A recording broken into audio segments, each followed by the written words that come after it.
Bonjour à tous. Après un restylage en 2018, le Sportage a mûri grâce à des optiques avant et arrière, des pare-chocs et une calandre mis à jour, ainsi qu'à un intérieur plus élégant. Mais plus important encore, au lieu des moteurs de 1,6 litres, 1,4 atmosphérique de 2,4 litres à injection directe de carburant d'une capacité de 184 chevaux est apparu, et le moteur diesel a acquis une nouvelle transmission automatique à 8 vitesses. Les moteurs à essence fonctionnent toujours en tandem avec la célèbre hydromécanique à 6 vitesses. Comme mentionné ci-dessus, les voitures destinées à notre marché sortent de la chaîne de montage de l'usine de Kaliningrad. Ils disent que c'est l'assemblage russe qui a fait que la peinture n'était pas la plus durable. En fait, ce n'est pas vrai. Pour les voitures fabriquées en Corée, ce n'est pas non plus de haute qualité. Mais la résistance de la carrosserie à la corrosion ne fait aucun doute. Même après l'apparition d'éclats et de rayures, le fer à ces endroits reste intact par la rouille. Cependant, dans les conditions russes, les pièces chromées s'usent assez rapidement. Après le premier hiver, leur revêtement peut devenir trouble et même gonfler avec l'âge. Le verrouillage du capot s'est également avéré faible. À propos, sur les voitures sous garantie, la serrure était généralement mise à jour gratuitement. Cependant, les mêmes que les bus de lave-glace et de lunettes arrière. Ils sont également en danger. Bien que les pièces coûtent un joli centime et ne feront pas une grosse brèche dans la poche du deuxième propriétaire. Mais si vous souhaitez installer une isolation phonique supplémentaire, vous devrez débourser davantage. Dans le même temps, il n'y a pas si peu de gens qui souhaitent rendre leur crossover plus silencieux.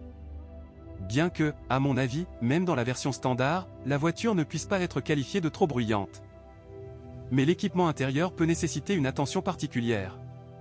Sur le Sportage, le revêtement du volant et du levier de vitesse s'use assez rapidement et le siège conducteur reste en dehors. Même si les matériaux de finition sont de grande qualité, et l'assemblage est très soigné. La voiture est remplie d'électronique assez densément, mais les pannes ne se produisent pas souvent.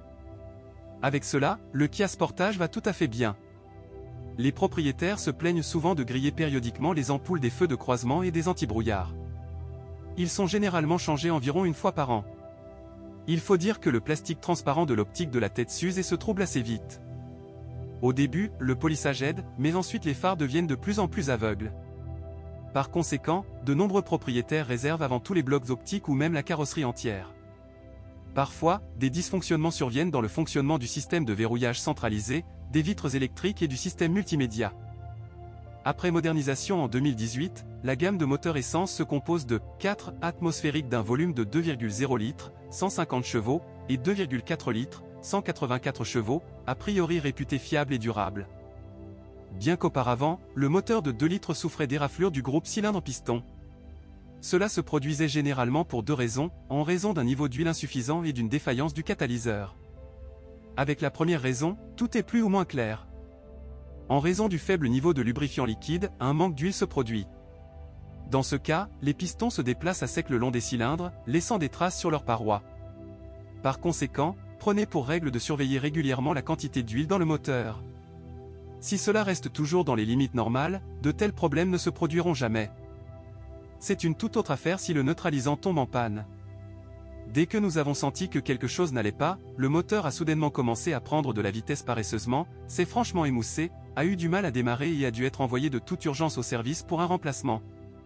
Le fait est que la partie active du catalyseur est constituée de nids d'abeilles en céramique, qui sont détruits en cas de défaillance. De petites particules de céramique sont aspirées dans le moteur et rayent les parois des cylindres comme du papier de verre. Considérez que la réparation du moteur ou le remplacement du bloc cylindre est garanti. Par conséquent, gardez un œil sur le neutralisant et changez-le à temps. Certains propriétaires ont coupé le catalyseur défaillant et installent ce qu'on appelle leur. Aujourd'hui, ces problèmes surviennent moins fréquemment, même s'ils ne sont pas encore complètement guéris. Les deux moteurs à essence ont une chaîne métallique dans l'entraînement du mécanisme de distribution de gaz. La durée de vie réglementée est d'environ 200 000 km. En réalité, elle peut supporter davantage. À ce jour, aucun cas d'étirement prématuré de la chaîne n'a été enregistré. Mais il y a une forte probabilité qu'au cours de la 4e ou 5e année de vie, les moteurs à essence commencent à transpirer l'huile en raison des joints et des joints d'étanchéité desséchés. Le fait est que les moteurs n'ont pas les joints auxquels nous sommes habitués, tous les accessoires des moteurs sont montés sur un produit d'étanchéité qui sèche après 5 à 6 ans de service. Le même problème est typique du turbodiesel de 185 chevaux. Dans l'ensemble, le moteur est très fiable. Cependant, il préfère un carburant de haute qualité et le strict respect des réglementations en matière de changement d'huile et de filtre. Si toutes ces conditions sont remplies, le moteur diesel durera longtemps. Peut-être pouvons-nous également recommander, après une longue période de travail à la limite, de laisser le moteur tourner au ralenti pendant plusieurs minutes pour refroidir les roulements de la turbine. Bien que les moteurs à combustible lourd modernes n'aient pas particulièrement besoin d'un calage supplémentaire, cette recommandation ne sera néanmoins pas superflue. Quant aux boîtes de vitesse, avec le départ du robot, non seulement la fiabilité de la transmission a augmenté, mais aussi la fiabilité de la voiture dans son ensemble. Bien qu'il vaut la peine de prêter attention à la boîte de vitesse manuelle. Après des centaines de milliers de kilomètres, les deuxième et troisième vitesses peuvent être engagées avec un effort notable en raison d'une usure prématurée des synchroniseurs. Les Coréens affirment que cette maladie a déjà été guérie il y a plusieurs années. Cependant, le défaut « non, non » apparaît. Et plus loin. Selon la réglementation, l'huile d'une transmission manuelle est changée tous les 90 000 km. Mais dans une transmission automatique hydromécanique à 6 bandes, la mise à jour est recommandée 1,5 fois à 2 fois plus souvent. Ce n'est que dans ce cas que la boîte peut durer jusqu'à 350 000 km, sans réparation majeure. Si vous suivez ces règles, la transmission automatique vous ravira avec une ressource décente. Un service de haute qualité et rapide associé à un style de conduite prudent contribuera réellement à prolonger la durée de vie de la boîte. La transmission automatique à 8 vitesses s'est avérée assez durable et sans problème.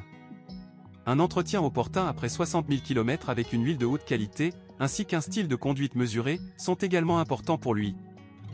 Une attitude prudente affectera également la durée de vie de l'embrayage électronique qui relie les roues arrière lorsque les roues avant patinent dans une transmission 4x4. Les dépenses en suspension dépendent également de votre style de conduite. Cependant, certains éléments n'ont pas initialement une durée de vie décente. Par exemple, les amortisseurs ne durent pas toujours aussi longtemps qu'ils le devraient et commencent à fuir entre 50 000 et 70 000 km. En cas de panne, au lieu d'une pièce de rechange standard, il est préférable d'en installer une non originale d'une marque plus connue. Environ 50 000 km, les roulements de moyeu peuvent déclencher un concert, ils se mettent parfois à hurler, bien que leur durée de vie soit généralement 2 fois plus longue. À peu près au même moment, les roulements des jambes de force avant peuvent grincer, ils commencent à grincer lorsque vous tournez le volant. Mais le grincement des mécanismes de freinage se produit lorsque l'étrier arrière se bloque. Il s'agit d'une plaie emblématique du Kia Sportage. Si vous ne pouvez pas développer le mécanisme à l'aide de produits chimiques d'automobile, vous devrez acheter un nouvel ensemble d'étriers. Après tout cela, remplacer les jambes de force stabilisatrices tous les 30 000 à 50 000 km semble être un événement tout à fait naturel. Ainsi, un Sportage d'occasion est une excellente option d'achat. Surtout à un si jeune âge. Après tout, la voiture s'est déjà complètement débarrassée de ses maladies congénitales. Et certains des points faibles caractéristiques des versions pré-restyling ont déjà été corrigés sur des modèles antérieurs à 2018.